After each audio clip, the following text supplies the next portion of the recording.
Una fugiva you diaspora. I'm a diaspora. I'm a Igbo in diaspora. Oh, Belava weaver. Igbo in diaspora. When I'm a heavyweight, you say so. And then I'm a choke on Nigeria. On Nigeria. Because so on a practice yash. On a get on a cook wash and let's see how moon known. Only a melon. Some of them don't know how much we can but dribble after Haji disappear here and keep Bazua. Only if a melon obodo the issue of here. Ejihim history. Inwe ike gota history so obe na Google. Inwe ike gota history ekwulu obe na Google. Inwe ike gota history na nka na Google. Many history ebe a kpọrọ agụta ị gaghị agụta ya na Google. Nke ị ga-agụta ị ga-agụta ụmụ uchu na Google. Mana ị gaghị agụta obodo ndị ọzọ. Ị na-ajụfa kedu ife mere these people eji enwe history?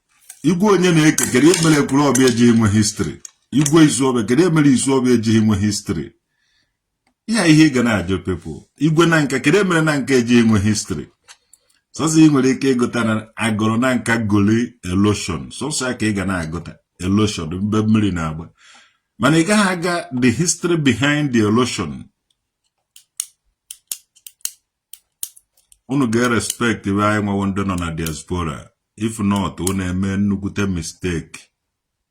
Ya dịka mkpume ịdọ ya ọkpazile ebe ọ nọ ọdaga ọdagide gị. Agwara m Jpac agwa agana na this case na ọrịa onwe gị respect ya onwe gị ga-eju. Don't go to this case, respect yourself ga-eju. Ọkwa ịgago ya ọkwa efughị ihe ebe ọrịa dịrị gị na eziokwu. Sometimes you gotta think, well, what you get at make you don't know make you have home as. Okay, make ya one day of when you not ask to make you arrest you. One day, umunna ejelemba jano, onu wa gonna ndi Igbo. Onye Igbo jeje gbacha mbọ bata ịmụkwana ndị Igbo jele mba bata na celebrate ihe celebrate. Ije n'ụga o nwere mmemme a na-eme ebe a na-akpọ Ogbuofo Ogbuofo. On the ụmụnne anyị jele mba na-anọta ha anọta their spirit their memory ka na celebrate there. Remembering Mbedri gbuo ndị jele mba nọta na-celebrate ife celebrate. Maka ọdụghị izi. Ya ka unu ga-abịa today. Onye jecha mba metụ na-akpụkọrọ ya tụtụrụ ya kpọchie. Akpị nwa amama ga-arise wụrụ a great man. Mark my word. Ọ ga-ada ụda karịa Burna Boy. Kwa akpị nwa amama. Ọ ga-apụta. And the God down the carrier Burna Boy. Mark my word. Mark my word. You may hate him. Mana be nwa mama ga potananga. And the oga arise carrier Burna Boy. Oge chukwu okeke njeka ja pota. And the oga arise carry every motherfucker.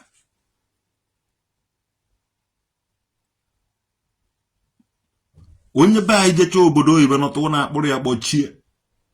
Ọ dapụtago ụnọ n'ọnụ anyị afụgo ebe ife na-eme ụmụnne anyị isi. Ọ ga-akara gị mma na ijere kụba egwu. Ọ ga-akara gị mma na ijere lụba mekanik. Ọ ga-akara gị mma na ijere kpụba blọk. Ọ ga-akara gị mma na ijere chụọ ọrụ aka ị na-alụ karịa isi ụmụnne anyị ime. A lot of things have fallen go apart. And they agaghị take easy with onye ọwana na-eri ụmụnne anyị. I won't threaten.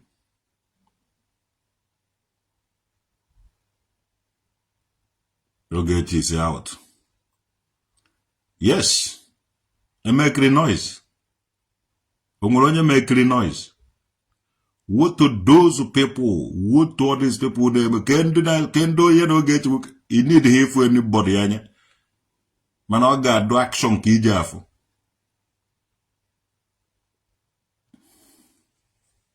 Yes.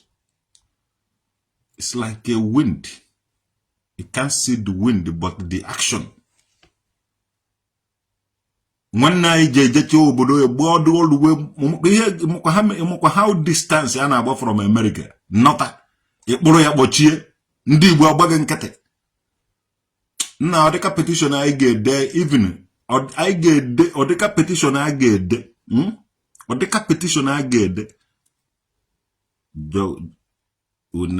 Otakonoma, never queer before when I tell a mamma he began to name my old videos, going your queer. You could go me on Malamboni guarantee. Oh, and call up that I know on Kiba as well. Again, my past videos. Uno get make Ezo Kuga Patara Leaf 2025. He had no guinea. The age of belief is over. Because believing is doubt. But the age of knowing it all. Everything is always a gap of the fair. Ebe onye na-eje anaka ọ na-eje tọ.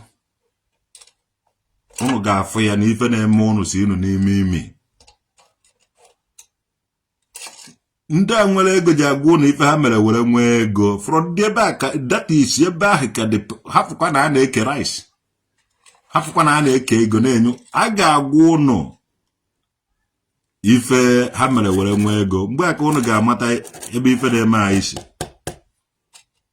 Nke awụhụ na ọ dị jọrọsị na ọ na-emere gwa na ife ha na-eme were akpa ego na ọbụghị ụmụnne anyị ka a na-eri some of ụmụnne anyị nọ n'obodo oyibo anyị na-negotiate ihe anyị na-afụ ife niile ahụ ị nabago nwanne gị na ị na-ana ọkpọ ndị nọ n'ụlọ eburu gị ọwụrụ business don't worry ebe edowere mma ahụ onye ọwara ga-ekwu ife o mere were kpata ego gbarakata mgba wa hunter brasa barakata mgba gbuchie mmadụ ụzọ gbabara ọhịa mgbe o ji na-eruo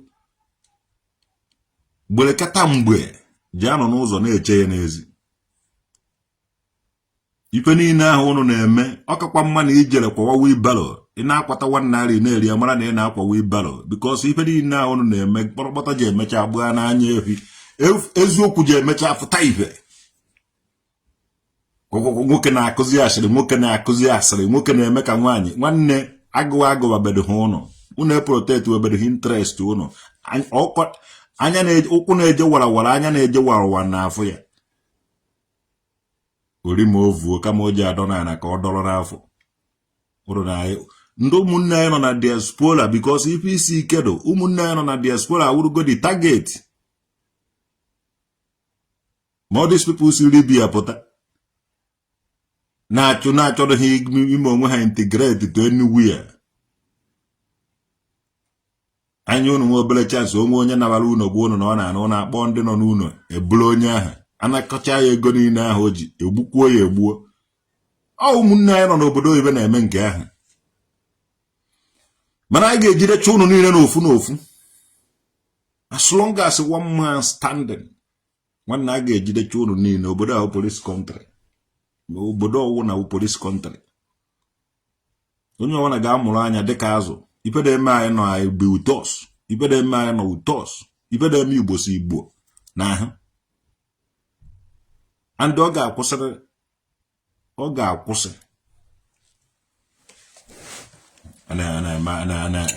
anyị jecha ọbụ abịa hie tag ya something were anyị ka jekwuru Nigeria police nwanne bụ so ọnwụ na nje ejegide ije gbagide ọsọ ofu onye nwe anwa metụ m aka that day ka ọ ga-ebido from that place boss wa nke m nwa anabeghị m eme ya Enugu ya stand nwanne m nweta ga-amụ nga ọra iche asị ya ga-akwa ike ka a na-ebute chino ụmụ kirikiri ibe ọ na-eme ụmụ otu ụmụ kirikiri otu ọrụ na-aba n'Afrịka ka ọ ka ọwụ nchịkọ na-echi eze na nwa obere mmiri unu jụọ na-abakọ ya otu South East Content Creator, the mother of all lies. Na-amụfụta amụta nwa bụ oje join ya ụnụ ndị content creators unu na-ekreti content na-ewere asị na-asa ụmụnne unu vụrụ. Facebook na-akwụ $, asụgụ wepụta amụgodo kwasa ya n'elu tebụl wepụta enye gị $10. Facebook na-akwụ $. Unu ụzọ unu nọzibe ya alụrụ ndị Facebook ọrụ. Facebook na-akwụ ụgwọ na $.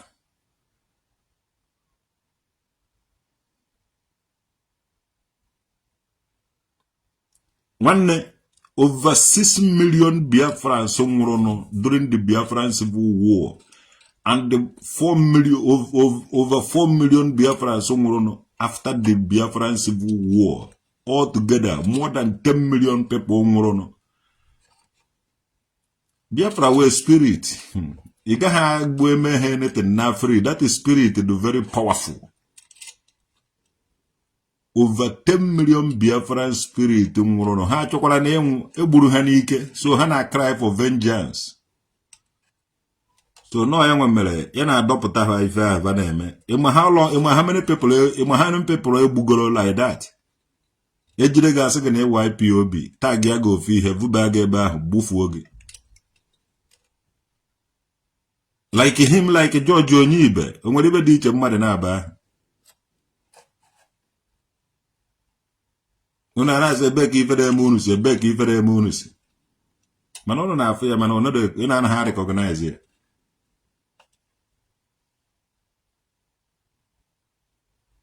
But if I am that over 6 million Biafrans nwụrụ aka na-emere remembrance na-echeta ha every 30th of May. Na-amụrụfe anya abalị na-eme ha na onwedị ha ọgwụ na mmadụ gwara agwọ nwere ike ime ụnụ affect na ọwụrụ ụnụ stand ya n'ife ụnụ. Onye mecha ụnụ ibe o ji emecha confess ya kwa gowọrụ na kịta ya ebe akwa. Gowọrụ na ebe akwa na-asụ na ọnwụ ekwezighị abịa ewere ya ife ọdụ na wondọ. Ojukwu gwara na ọ ga-anọ ote aka fụ ibe na fụ ihe. Adị ọ nọtego aka fụ ibe niile ahụ Ojukwu gwara ya. Even the dust will stand and fight for Biafrans. So before dafu onye anọ before dapu ya n'ọnụ, aso okwu dana ha ọnụ ntụtụ ala ahụ. Mana gụwa onye na-trade under the Biafra, under the emotion of Biafrans. One over 10 million Biafrans nwụrụ anwụ ga-atọmente gị. Akakwa mmadụ ijere vue job na DHL ka mụnwa. Akakwa mmadụ ijere wuru cleaner na DHL ka mụnwa. Instead of ije join all this Southeast Content Creator na atụ asị na the land of things fall apart. Nwanne these people ama ife ha na-eme onwe kwa afro American dollar. Na-ele ụmụnne ha to slavery. Slavery of lies. Slavery of eweta anọgịta form of ihe were dia media gbasasịa ya everywhere. Yes, onye Igbo na-eri ibe ha because afro dollar afro ego ka ejele ụmụnne unu n'ohu. So ife ọwụna onye ọwụna na-eme against ndị Igbo because of ego ohu nke ọ na-ele unu nke ikpeazụ a.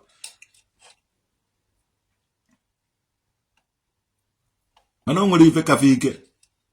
Ụfọdụ na-egbu ehu were achụ aja, ụfọdụ na-egbu ọkụkọ, ụfọdụ na-egbu ibe niile. Mana ọ bụrụ over 10 million Biafrans nwụrụ during the Biafran Civil War and after Biafran Civil War. Ọbara bado more precious than ehu na ọkụkọ na ibe niile ahụ ji achụ aja. Sọsọ ihe na-edere nwere ha kandụrụ. Gbọba na oli na afọ na nkwọ na eke. Sọba jebele gị ọgụ ebe ọ na ị chọrọ ka ba nụọrọ gị ọgụ. As long as ikwu n'eziokwu efe ife ji eme onye ahụ na-egburu gị nama ma ọ na-egburu gị ọkụkọ. Na-eji achọrọ gị aja ife mee gị. Nwanne ife emechago ya onweghị ife ọzọ nwere ike imekwa ya again. Ọgụ biri with no victor no vanquish. Everything emechago anyị. Things ife emechicha na anyị. If we cool down, ọwụ mmiri zocha o ji agbacha. Just only you need to cool down and keep on moving. Your blessing will find you along. Okpasioko, I survive go. Oh, Ghana, I survive go. Abandoned property, I survive go. 20 pounds, I survive go. Nobody cares. I survive go. So, Oberon na anya ụmụazị. Why unu je metielo nya mgbe dịka onwere ihe dịka ọta ka amụrụ anyị. Nwanne anyị nwe na 3000 years of history. Anyị anaghị agba ọsọ. We stand gidigbam. Ebe onye nọ si ike na-emere onwe ya ibe. Ebosi ọkụ nyụọrọ awụsa ọwa soja go soja come barak still remain. Amụrụ ya na this history. Adomuhe onye nwere ike iwezuga ya na this history. Also go na-eje agwa Nigerian police, na-eje agwa Nigerian police. Onweghị onye ga-eme wefu nwaanyị from the history. Everybody try their fair. Ofu ibu unu ga-ama unu onye na-achịrị gị ọchị. Onye nwere na-achịrị gị ọchị na-egbugo. Maka aka nni na aka ekpere na ofu ahụ. Mmadụ nye gị aka ekpe were aka nni merụ ọgụ ahụ. Onye gị aka nni were aka ekpe merụ ọgụ ahụ. They don't work in the same. Obido ahụ ha obido ọzọ.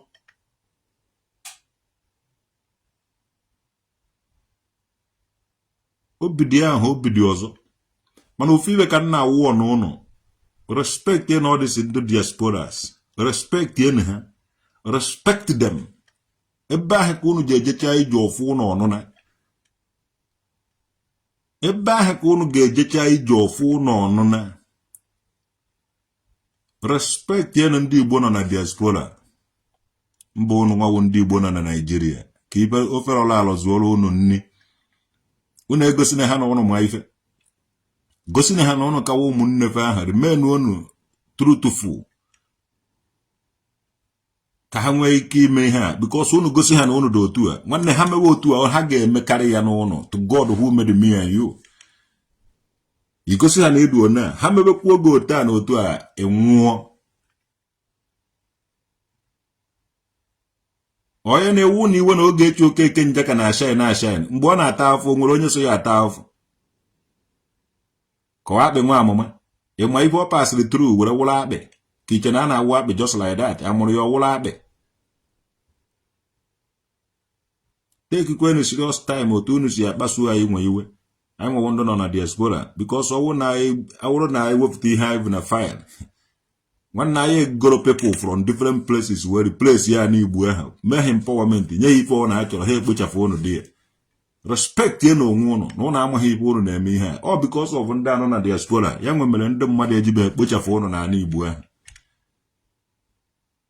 Unu nwere World Igbo Congress ka unu oche na ọha na eze ndị Igbo na-ekwu ife. Unu oche na ọha na eze ndị Igbo na-decide ihe a na-eme gịnị ka ebe ọ gịnị wụ ọha na eze ndị Igbo. Ọha na eze ndị Igbo enweghị ike decide anything without World Igbo Congress.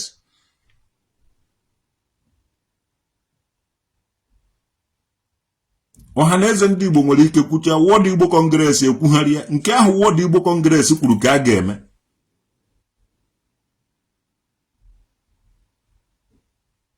Take serious time. Ibe ọ dị so ụmụ akpakara dị ngwoma anụ ọbịa nọ na Igbo so a na-eme dibịa na eze nwaanyị.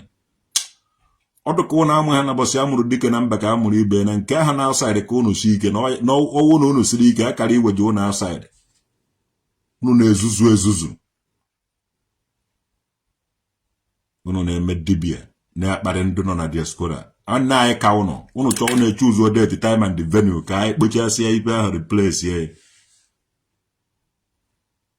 Anyị nwa na outside ka unu nwa.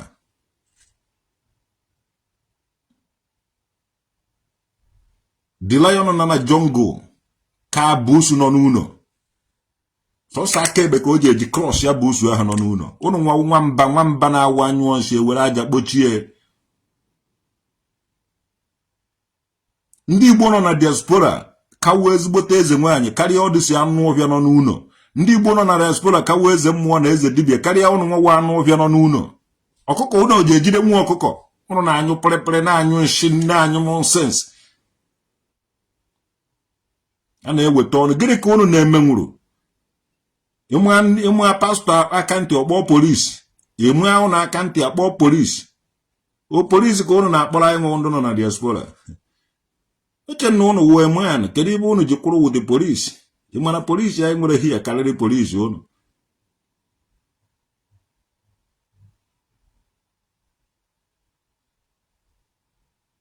onye kọcha nonsense zuzu o were police na-akpagharị ị na-afụ maka nji police eje na-agala onwe m ana m ejere onwe m nwee gbasara m na police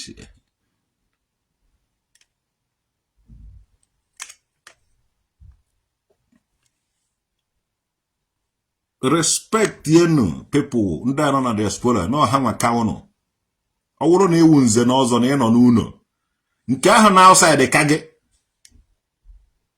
ọ bụrụ na ewu ife ọwụ na ewu ịnọrọ n'ụlọ ịnọrọ na Nigeria nke ahụ na outside ka gị ịchọ gị try ya ọ ndụ ndị Igbo ndị gbasiri ike na-eje mba nnọta ndị agbasighị ike na-anọ n'ụlọ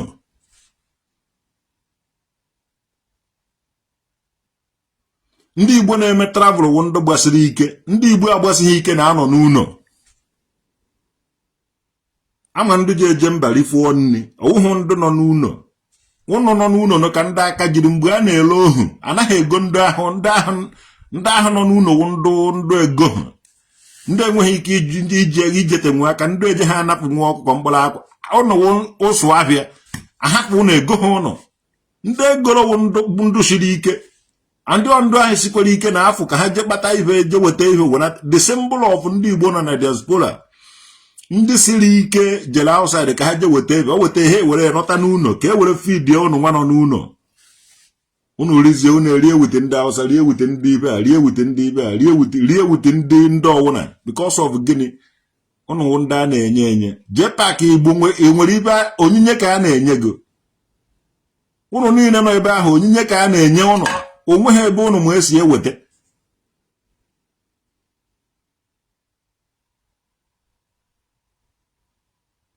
onweghị ebe ụnụ ma esi eweta ife ọwụna ndụ siri ike ka a na-ewefu na mba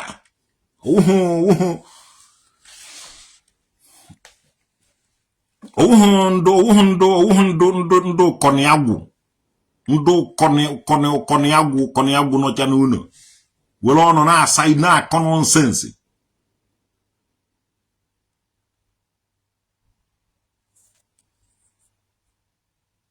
ụnụ ndị ọchụ na-anyụ anya anyị nọ hie na-apịrị ya life with them ọsịsọ anyị batazie n'ụlọ asụzụ ewere polisi dukatị ndị ọnwụ na-eme Holy Ghost fire Holy Ghost fire Holy Ghost fire olu mgbe a gwara ba ka ha were polisi ka ha gbaa Holy Ghost fire ahụ ka anyị nwa nọ na diaspora ha agbawa polisi ma ndụ dibịa wanọ na-akpọ polisi emecha ụra asị ndị ọcha mere ụnụ nke ndị ọcha mere ụnụ nke ọzọ ọrụ na-akpọ polisi ọkwara ndị ike adịghị na-akpọ polisi onye ike dotụtara ọkpọ dụwa mmadụ ọnụ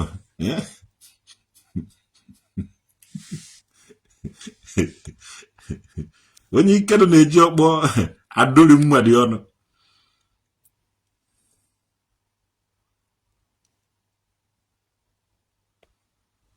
ọwụ na ike dogo ọkpọ ka iji eji ya dụwa mmadụ ọnụ o nwere ndị a na-akpọ ndị ọbụla ọgụjụ nri nwee ndị a na-akpọ ndụ gịnị ndị ọdụ ike achọghị okwu nwee ndị a na-akpọ obodo dike so ịfụcha ife ahụ panọ andịfa bukọchara ọnụ ebe ahụ na-eji akpọ polisi anyị ama ha polisi a na-akpọrọ anyị polisi agbọ bikos ibe anyị wụ omennọ anyị na-emesi ihe ike anyị mesicha ihe ike eje kpọrọ anyị polisi anyị anaghị anụ kpakam ọntịrị anyị emechicha ibe ahụ anyị chọrọ ime ịkpọziere anyị polisi na-agụrụ anyị ibe anyị mere nwanne respect enu ndị Igbo nọ na diaspora ka ụnụ hafụ inwe problem ka ụnụ hafụ enyewa pere ka ụnụ hafụ enyewa nonsens respect enu ndị Igbo nọ na diaspora respect enu ndị Igbo nọ na amakwa m ibe nji na-agwa ụnụ respect enu ndị Igbo nọ na diaspora ọgbara ha ụnụ na panwa ọgbakwara ha ụnụ na ndị Igbo nọ na diaspora respect enu ha ibe ahụ the symbol of ndị ikede jele mba were ihe nọta ụnụ kpọrọ ha gbochie ụnụ chọrọ ka a ga ogugbuo ụnụ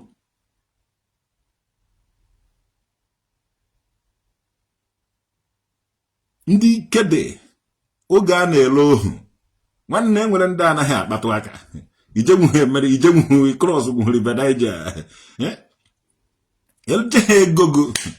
ejeghị ego gị ume adọghị gị ije ha cross nwe onye ọcha goro gị ojeghị ya nwụrụ ya n'ụzọ ndị kede jepụla ejepụ so ndị Igbo nọ na diaspora from today anyị na kansụl onweghị onye Igbo ọwụna jecha obodo ebe nọta onye Igbo akpọkwara ya polisi again ya onye mee ya anyị apụtafu onye ahụ onweghị onye Igbo nọ na diaspora a ga-akpọkwara polisi again asị ịkpọrọ na onye Igbo kpọrọ mere ụmụazị be anyị nọ n'unu abịa fụta ya maka ọ dị afụchọ ka unu ji egwu nwanne gị ọ nọ na Amerịka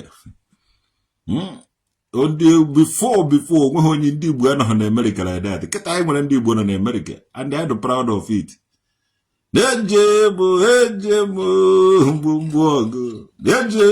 obodo nwere ego mgbomgbogo Uchenna nwanne m nọ na Amerịka Ogechi Okeke Njaka nọkwa Amerịka mgbomgbogo ka njukere gị Ogechi bụ ọ nọkwa Amerịka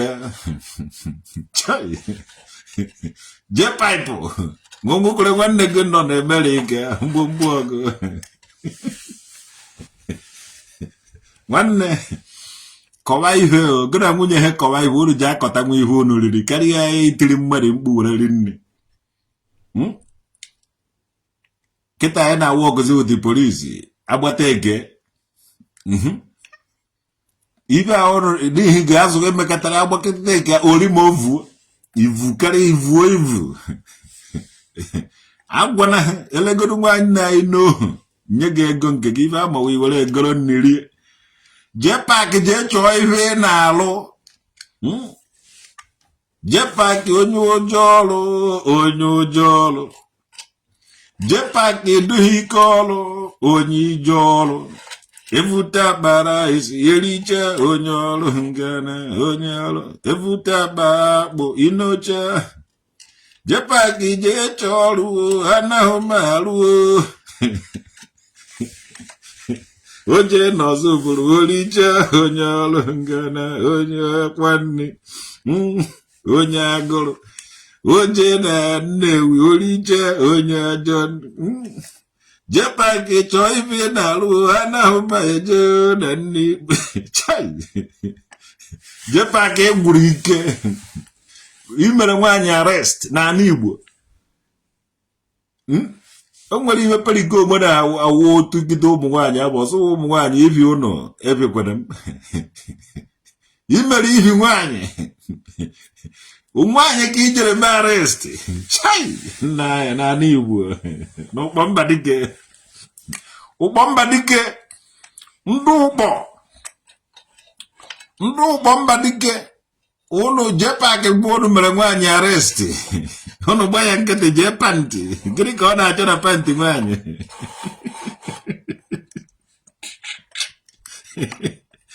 ya na onye ọkpọntụ vileji anaghị m arụ na Facebook fụrụ m n'anya shodo ka m wax ya ha egwu faktị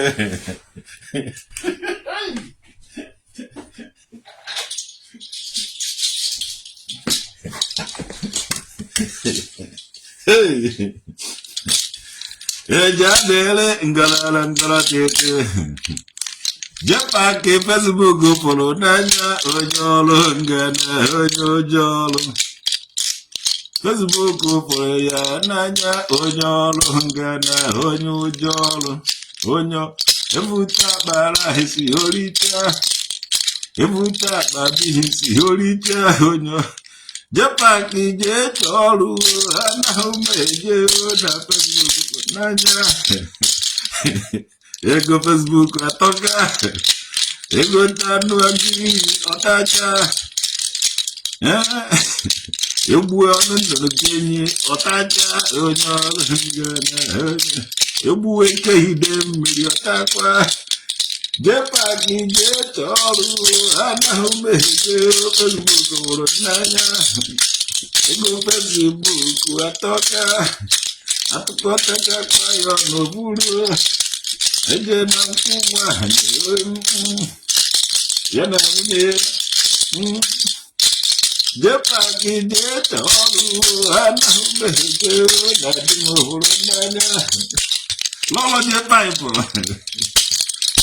omekwere ihe na-alụ lọlọ Jpac onwekwere ihe na-alụ Jpac je chọrụ anaghị mmehie na Facebook atọka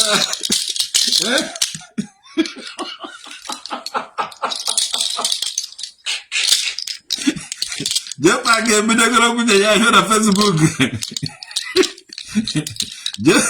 Jpac nwere shop na abụọ o bidogoro nwunye ya ahịa Jpac chief of staff ka o ji bido ahịa ọzọpụta Jpac comedy bidoziere nwunye ya abịa na lọlọ chief Jpac ha ncha niile na Facebook na ahịa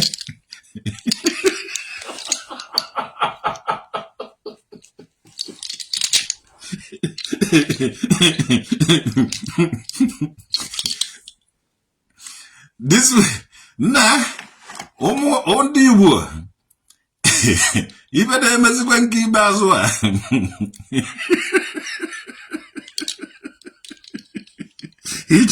ichi peji ise shop Jpac nwere shop na abụọ ibidogoro nwunye ya iwe nwere shop ịtọ na Facebook onwe ebe ha na-alụ ọrịa nkwụ ogbu akwa ogbutuo isi akwa oti na Facebook ọkpa akwa oti na Facebook ife ọrụ o mere oti na Facebook ba nchawa ahụ ya na-akwụ ya ụgwọ na $.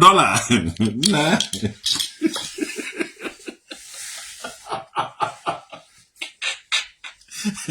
ndị ụgbọ Jpac gara o nwere shop o nwere ebe o nwere shop Jpac enweghị shop ife ọma o ji Facebook Jpac chief of staff bido ahịa ọzụta onwe branch office Jpac comedy before you know it you were go zụpụtara n'ụwa nwanyị o bidoro ya ahịa nwanyị ijekwere ịgbazikwa mbọ agụ nna ọmụta nwa na o bidokwara ya ahịa na Facebook nna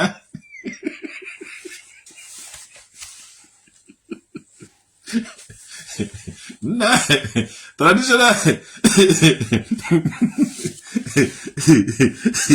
ọmụta nwa ya nwoke Facebook nwa ya nwanyị Facebook traditional nwoke dị ka o lụrụ mgbe a na-eje obodo oyiwe God hara jewara obodo oyiwe wute hope na ọnọtọ chịkọrọ akwụkwọ chịkọye ndị ọ hafụrụ ka ndị ọ hafụrụ usoro ejebe obodo oyiwe na after na ọ nọteziri ya ka o tere ije ahụ tere traditional nwoke dị aka mgbe o jizi nọta onye ọ gwara bịa ka ọ kpaje ya obodo oyiwe ọsị ya mba ọ naghị eje ka ihe ya nọrọ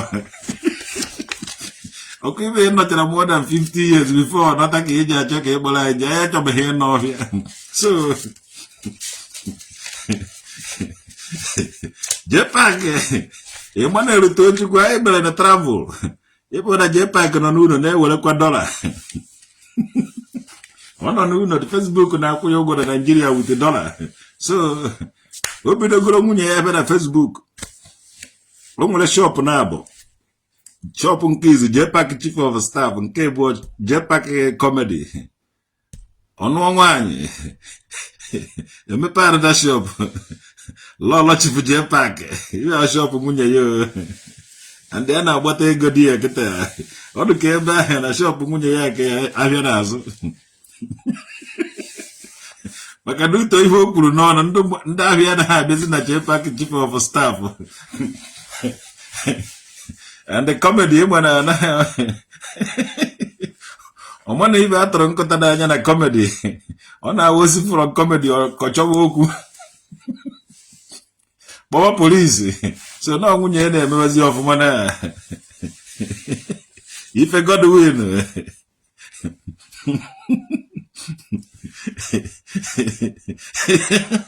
eziokwu sọsọ na ọgwụra ka ha n'ọnụ ka m gwaje na onye enweghị onwe ya fact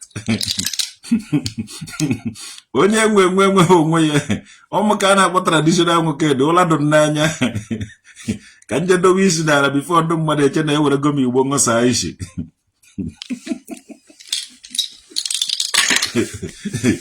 ka njela ha ụlọ na anyị nọrọ nga night mgbe ọbụla m ejiri eteta ụla chi ejie mgbe ọbụla m ejiri eteta ụla chi ejigo so anyị ejighị ike afụ ndị eketa so ọmaka meela ụnụ Jpac chief of staff first head office etigo kemgbe ya na gọvanọ eziokwu ka ọ gọvanọ okwu asị jiri kwucha ebe kwuru ụmụ IPOB niile n'ebe ahụ ewithdraw chago from the page so ebe anọzi kịta ahụ na lọlọ Jpac chief of staff Jpac his resemble Cubana and his Kenya girlfriend resemble too. Na obi Cubana chief priest go kole ike kpọrọ m achọghị m ikwu na side achọghị m ikwu ụdị data Cubana chief priest ọ nnukwu mmadụ bụ ihe ahụ o mee command ya I like it, that is why I like that man, that Cubana chief priest. I like him, just natural likeness. Oh no, if I am the major gada side, I like it in the man, just natural likeness. Oh my woman, on I will tell you here. Oh maybe I would not know to you, even when I'm working to Lumea or Hosa. So I got my brother.